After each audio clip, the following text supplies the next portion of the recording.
Eh bien, pour la suite des questions, je suis un peu embarrassé. Viens voir, mon Gilou. Oui, ma minette, qu'est-ce qu'il y a? Regarde, on a une quantité inconsidérable de questions pour demander est-ce que tu fais toutes les voix? Est-ce que tu ressembles à un de tes personnages? Bah oui, je fais ma voix, je me ressemble. Ne fais pas le nigo, tu sais très bien que ces questions ne s'adressent pas à toi. Oui, mais comment on fait? On va devoir faire venir le créateur. Nous n'avons pas le choix si nous ne voulons pas décevoir les abonnés. Vous allez devoir fusionner. Ah d'accord, et on fait le fusion. Alors, je veux bien me mettre au milieu. Non, pas comme ça, Rodrigo. Plutôt un truc comme dans Dragon Ball Z. Knyum Shalain, Propan Knyum Prana.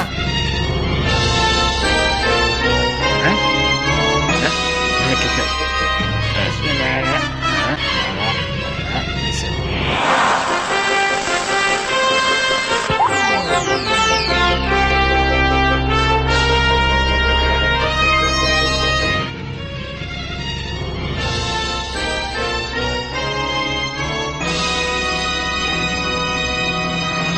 Bonjour, je suis la représentation symbolique de moi, donc du créateur du Gilles de Asperger Show. Voilà, c'est ma vraie voix. Et par contre, visuellement, c'était leur première fusion et là, elle n'est pas complètement réussie. Je me sens pas vraiment à mon avantage. Ce sera peut-être mieux une prochaine fois.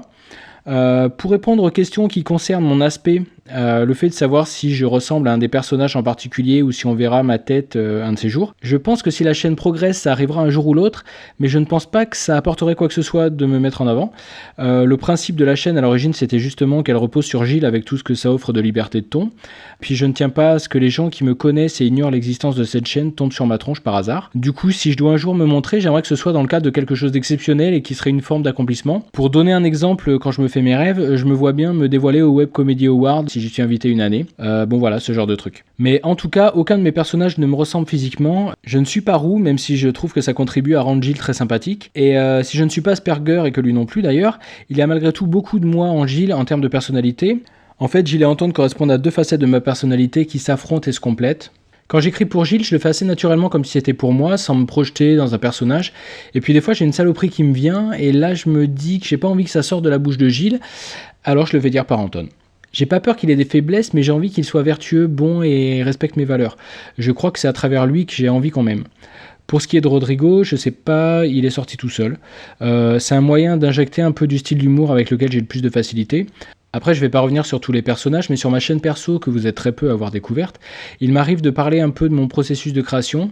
Si un jour je fais des tutos comme certains me le demandent, ce sera sur cette chaîne. Pour le moment, je peux rien faire de très probant car mon ordi n'est pas assez puissant pour que je puisse bosser en capturant ce que je fais, mais j'espère qu'un jour ça viendra.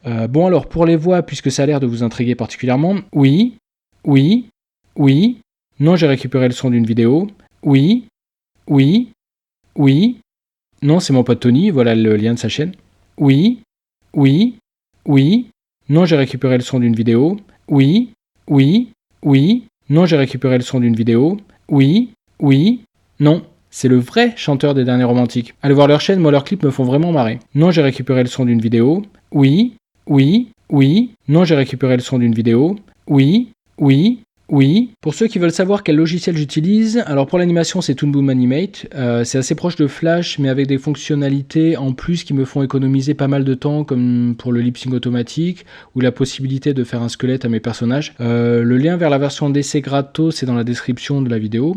Sur leur site ils ont des tutos très bien faits pour prendre le soft en main. Moi j'ai pris la licence pour environ 400 € quand il y avait une promo. Pour le montage j'utilise Movie Studio Platinum qui pour 70 € est quand même vachement bien. Et pour faire des retouches de son j'utilise Audacity qui est gratuit.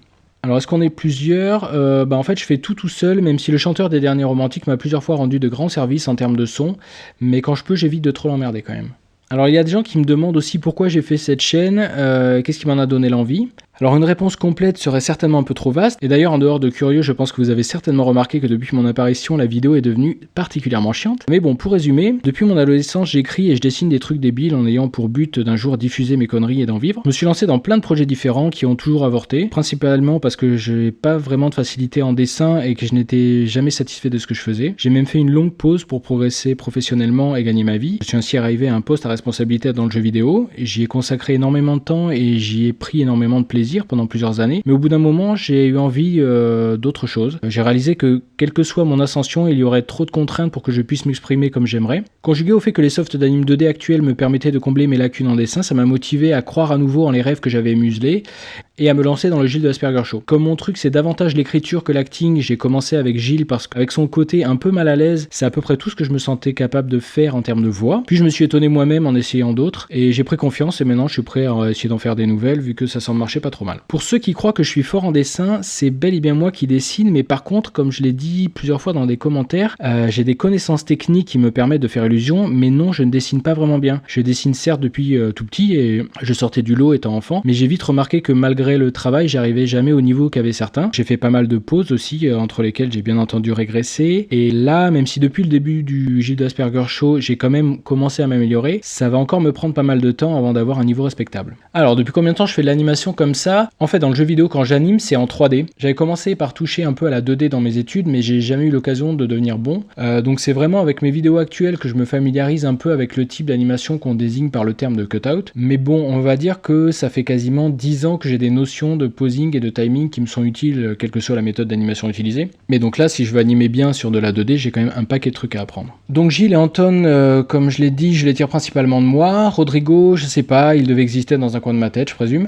Et les autres, il y a une part de conscient quand je prends exemple sur des personnes en particulier, une part d'inconscient de trucs qui me viennent sans que je me souvienne de la référence, mais en tout cas il n'y a aucune copie d'une personne de mon entourage. Alors quelles sont mes passions et projets d'avenir professionnel?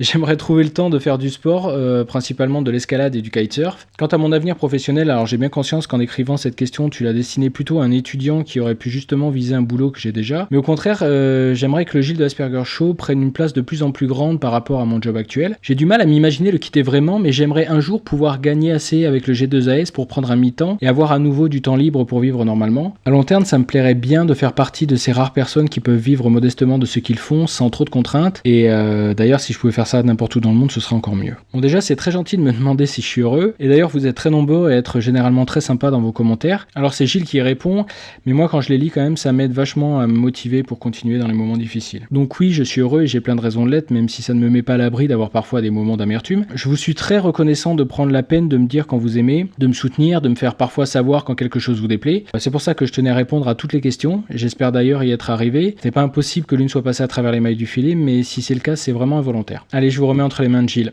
À une prochaine fois. Merci d'avoir suivi ce deuxième et dernier épisode FAQ jusqu'au bout, malgré son manque de fun et sa piètre réalisation. J'espère qu'il aura répondu aux interrogations des plus curieux. Maintenant, on va pouvoir se remettre à faire des vidéos rigolotes. Vu le temps que ça prend, on fera probablement plus de FAQ avant les 100 000 abonnés, si ça arrive un jour. Avant de vous dire au revoir, j'aimerais indiquer à ceux qui veulent aider concrètement le Gilles de Asperger Show, non pas avec de l'argent mais avec des actes, qu'il y a dans la description de cette vidéo un lien vers une autre vidéo qui vous expliquera comment procéder. Voilà, à bientôt!